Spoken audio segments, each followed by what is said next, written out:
ክቡራን ተመልካቾች እንደምናመሻችሁ የዕለቱን የአሻም ቢዝነስና ምጣኔ ሀብት ዜናዎች ከዚህ እንደሚከተለው ወደ እናንተ ማቅረብ ጀምራለሁ። በቅድሚያም የውጭ ሀገራት ገንዘብ ዕለታዊ ምንዛሬ ተመናቸውን እንዲሁም የዕለቱን የወርቅና የዕለቱን የነዳጅ ዋጋ እንከታተል።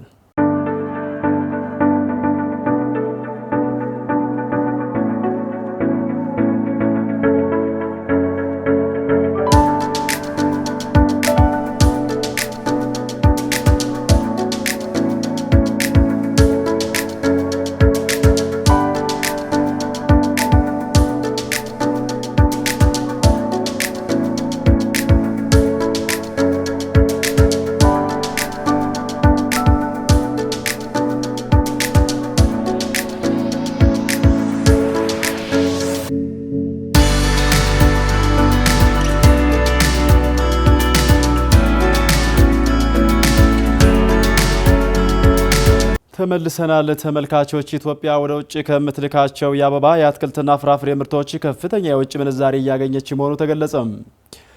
ኢትዮጵያ በአበባ በአትክልትና ፍራፍሬ ያላትን እምቅ ሀብት ለማሳደግ በተለይ ለግሉ ዘርፍ ምቹ ሁኔታ መፈጠሩን የግብርና ሚኒስትሩ ግርማ አመንቴ ተናግረዋል።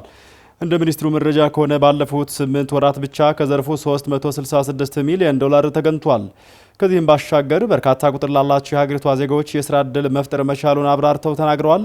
ግርማ አመንቴም የሀገሪቱ መንግስት ለዘርፉ ትልቅ ትኩረት ሰጥቶ እየሰራ ነው ያሉት ሚኒስትሩ የግብርና ገጠር ልማት ፖሊሲና የአትክልትና የአበባ ፍራፍሬ ስትራቴጂን ጨምሮ በግሉ ዘርፍ ምቹ አካባቢን ስለመፍጠሩም ተናግረዋል። በተለይም ኢትዮጵያ ወደ ተሟላ ማክሮ ኢኮኖሚ ፖሊሲ ማሻሻያ መግባቷ ዘርፉን እንዳሳደገው ገልጸዋል። የኢትዮጵያ አበባ አትክልትና ፍራፍሬ አምራች ላኪዎች ማህበር የቦርድ ሊቀመንበር የሆኑት ነጋ መኳንንት በበኩላቸው ኢትዮጵያ በአበባ ምርት ያላትን አቅም በመጠቀም በዓለም አቀፍ ደረጃ ተወዳዳሪ ሀገር ሆናለች ብለዋል። ሊቀመንበሩ አክለውም መንግስት የህግ ማዕቀፎችን ከማሻሻል ጀምሮ በዘርፉ ለተሰማሩ አልሚዎች የተለያዩ ድጋፎችን እያደረገ ነው ብለዋል። የኢትዮጵያ አበባ አትክልትና ፍራፍሬ አምራች ላኪዎች ማህበር ፕሬዝዳንት ቴዎድሮስ ዘውዴ በበኩላቸው በዘርፉ በተዘጋጀውና ለ3 ቀናት በሚካሄደው ዓለም አቀፍ ኤክስፖ 153 የሀገር ውስጥና የውጭ ኩባንያዎች እንደሚሳተፉ ማንሳታቸውን አሻም ከግብርና ሚኒስቴር ያገኘችው መረጃ ያመላክታል። ዳሽን ቢራ ፋብሪካ ከንጋት ኮርፖሬሽን ጋር በመተባበር 25 ሚሊዮን ብር ግምት ያለው የምግብ ዱቄት በዋግኽምራ ብሔረሰብ ለተከሰተው የምግብ እጥረት ድጋፍ ማድረጉ ተገለጸ። ፋብሪካው ባለፉት 25 ዓመታት ከ1.5 ቢሊዮን ብር ላላነሰ ገንዘብ ማህበረሰብ አቀፍ ተግባራት ሲያከናውን መቆየቱን የፋብሪካው ስራ አስኪያጅ አብርሃም ዘሪሁን ተናግረዋል። በፋብሪካው ድጋፍ ከተደረገባቸው ዘርፎች መካከል ታዲያ በሰው ሰራሽና በተፈጥሮ አደጋዎች የደረሱ ጉዳቶችን መልሶ ማቋቋምና የጤናው መስክ የሚጠቀሱ መሆናቸው ተመላክቷል። በተጨማሪም በ225 ሚሊዮን ገደማ ገንዘብ ወጪ በጎንደር አዳሪ ትምህርት ቤት ለመገንባት እየተሰራ እንደሆነ የተመላከተ ሲሆን በክልሉ ማህበረሰብ አቀፍ ተግባራትን አጠናክረው እንደሚቀጥል አስታውቋል። በአማራ ክልል አደጋ መከላከልና ምግብ ዋስትና ምክትል ኮሚሽነር የሆኑት አዲስ አታሌ በበኩላቸው ክልሉ ውስጥ የተፈጥሮና ሰው ሰራሽ አደጋዎች ካጋጠሙባቸው አካባቢዎች መካከል ዋግኽምራ ብሔረሰብ አስተዳደር አንዱ መሆኑን አንስተዋል። አካባቢው ካለፈው ዓመት ጀምሮ ሲለው በድርቅ ሲለው በጎርፍ ሲለው ደግሞ በበረዶ ጉዳት እንደደረሰበት አስታውሰው በተያዘው ዓመት 240 ሺህ ገደማ የህብረተሰቡ ክፍሎች ለከፋ የምግብ እጥረት መጋለጣቸውን ተናግረዋል። በመሆኑም ፋብሪካው ያደረገው ድጋፍ ችግሩን ለመቅረፍ ተጨማሪ አቅም ይፈጥራል ማለታቸውን አሻም ከክልሉ መንግስት ኮሚኒኬሽን ጉዳዮች ቢሮ ያገኘችው መረጃ ይጠቁማል።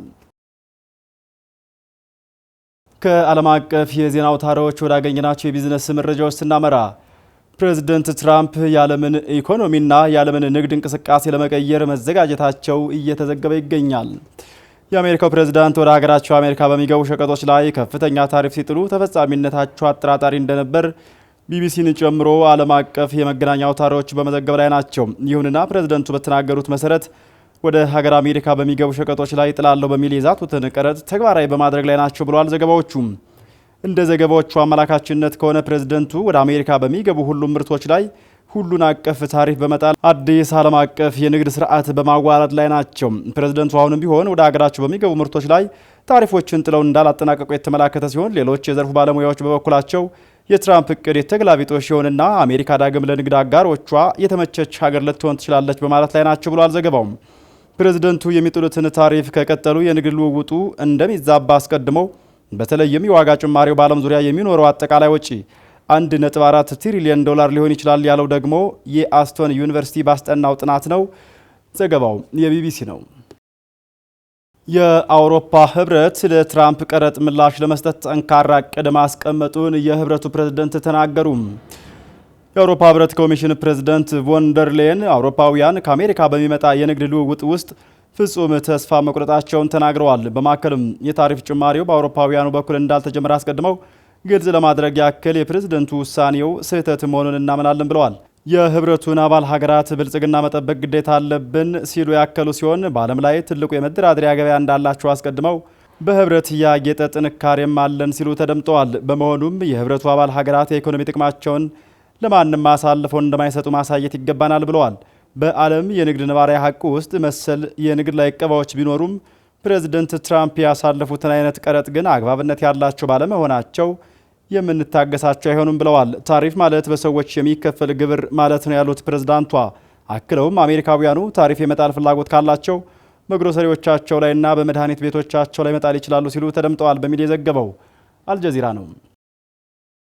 ክቡራን ተመልካቾች የዕለቱ የአሻም የቢዝነስና ምጣኔ ሀብት ዜናዎች ተጠናቀዋል።